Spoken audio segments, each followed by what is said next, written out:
Born Again, Arunima Sinha. One step. Take one step at a time. Don't give up. I think we should turn back. The slope is too difficult. The mountain loomed before them.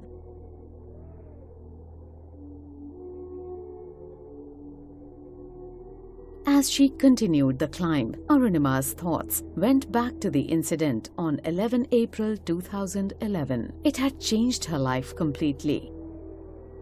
Hand over your bag and gold chain, now.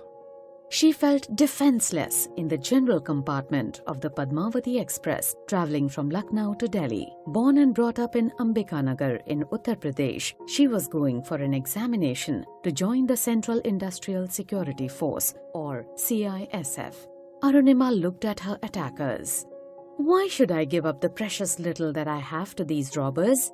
She thought. She clutched her bag tightly and moved away from the gang. The robbers tried to snatch her bag. She resisted and fought back, but she was overpowered. They then pushed her out of the running train. As she lay on the tracks, unable to move due to the severe injuries she received from her fall, another train from the opposite direction ran over her leg and she lost consciousness.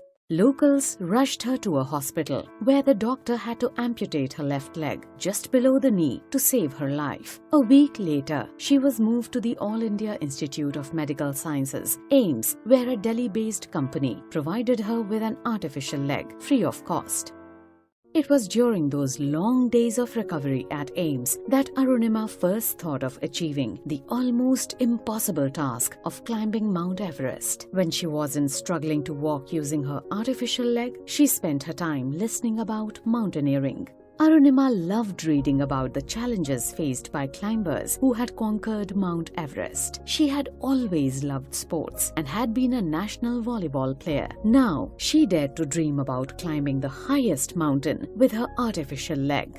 Arunima summoned courage and met Bachendri Pal, the first Indian woman to climb Mount Everest, for advice. Bachendri Pal told Arunima, Arunima, in this condition, you have made such a huge decision. Know that you have already conquered your inner Everest. Now, you need to climb the mountain only to show the world what you are made of.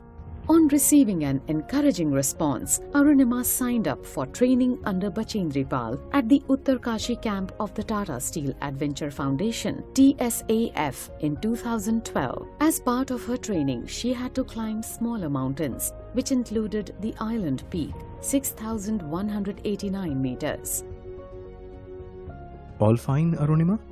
This time, it was the concerned voice of her instructor, Susain Mahato, which broke into her thoughts. Yes, Susain, I'm fine. Brave words. For as she entered what is known as the death zone, 8,000 meters above sea level, her legs were refusing to obey her. The death zone was so named as it had claimed the lives of many aspiring mountaineers. She was almost numb with pain, and each step was an effort as her artificial limb posed new problems one after the other. Seeing her struggle, the Sherpa again spoke. Madam, we should turn back. No, that's not an option, Arunima replied. I want to complete the climb today. Her artificial leg was constantly troubling her as it cut into the flesh on her leg. Sharp ridges rose over the icy slopes before her. She must climb over them, step by step. One false move and she could fall into a deep crevice below. She took a deep breath and pressed on. Just a bit more and you'll be there, she told herself. And then she was on the summit, on top of the highest mountain in the world. The day 21 May 2013 will remain etched in her memory forever. She had done it. She was the second amputee in the world to have climbed Mount Everest, the first being Rhonda Graham from USA. In December 2014, in a grand ceremony, the Prime Minister of India released the book Born Again on the Mountain, written by Arunima on her experience of scaling Mount Everest. In 2015, she was awarded the Padma Shri.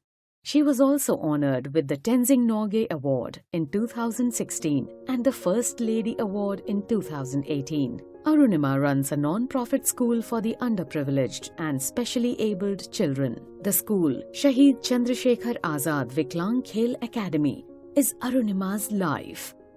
In her words, failure is not when we fall short of achieving our goals, it is when we don't have goals worthy enough.